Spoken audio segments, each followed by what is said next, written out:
હમણાંના કોઈ સ્થાપન કરે એમ નથી, સ્વયંભૂ હોય. આ જંગલેશ્વર મહાદેવ છે ને, અનાદિકાળથી છે, સ્વયંભૂ. અહીંયા આ એરિયામાં પેલા ગામ હતું, સમજ્યા? પછી ગામ આવ્યું, અહીંયા ગામમાં અહીંયા મંદિર જ હતું. પછી જ્યારે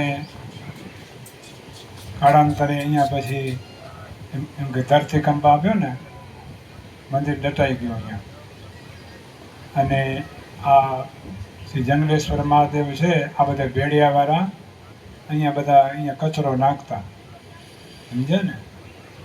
કચરો નાખતા પછી એક જણાને સપનામાં આવ્યા, અરે ભાઈ હું નીચે બેઠો હું, માથે કચરા ક્યાં નાખોરા, સમજ્યા? પછી અહીંયા ખોદકામ કર્યું, સમજે ને? ખોદકામ જો કર્યું ને ત્યાં પછી આ મહાદેવ નીકળ્યા, એ પોઠિયા ને કંઈક નીકળ્યા અહીંયાથી. એટલે ભક્તો, આ જંગલેશ્વર મહાદેવ છે ને, બહુ અનાદિકાળના છે.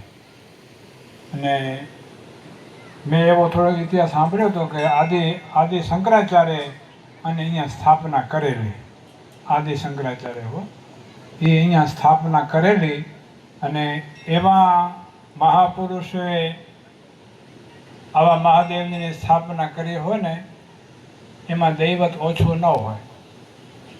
પહેલો તો અહીંયા ખાલી નાનું ડેરું જ હતું.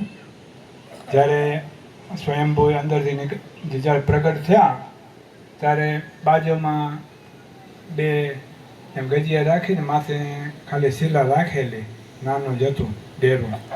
એમ આપણા મોટા સંતો વાત કરે. પછી ધીરે ધીરે નાનું ડેરું થયું, એમાંથી અત્યારે મંદિર થયું. અને એમાંથી જો હવે તમે બધા એમ દહીંસરાના હરિભક્તો ભેગા મળી અને જે તમે આ જીર્ણોદ્ધાર કરો છો ને, બહુ આમ જોવા જાવ ને, આપણો આ રાષ્ટ્રનું એક શું ઘરેણું છે. જંગલ છે ને, એ રાષ્ટ્રનું ઘરેણું છે. હે આવા જ્યાં જંગલો હોય, અહીંયા જો હજી ઝાડમાં થોડાક ઓછા છે, ઝાડમાં નાખજો હજી ઘણા. કારણ ઝાડ છે એ પશુ પક્ષી બધેનું જીવન છે. જો અમે સ્વામીએ વાત કરી, અક્ષર સ્વામીએ, અહીંયા બધા પક્ષીઓ ઓછા થઈ ગયા. એનું કારણ શું? ઝાડવા નહીં, બજારે ક્યાં બેસે, શું ખાય, ક્યાં રહેવાનું કરે. એટલે આ પ્રકૃતિ ધીમે ધીમે એમ અસ્તપણાને પામતો હોય ને, પામવા લાગે. કારણ કે વચ્ચે દુષ્કાળ બહુ પડ્યા, એટલે આપણા ઝાડવા ધીમે ધીમે સુકાઈ ગયા. હવે તમને મહારાજે નીલા રાખ્યા છે, એટલે હવે ધીમે ધીમે ઝાડવા આમ જંગલ લાગવું જોઈએ, સમજ્યા ને? જો નીલકંઠ વર્ણી જ્યારે વનમાં ફરતા હતા ને, ત્યારે ઘાટ જંગલ એક એવું આવ્યું કે સૂર્યનો પ્રકાશ પણ ન પડે એટલું ઘાટ આમ જંગલમાંથી મહારાજ એમ થયા પસાર.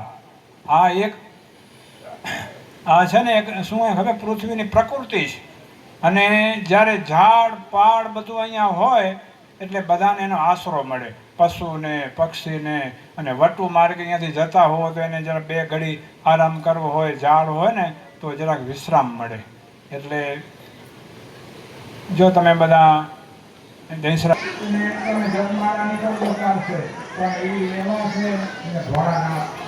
થોડી સેવા કરશો ને, બહુ સેવા આપણે પુણ્ય આપી દેશે. તો આજના દિવસે જો અમારે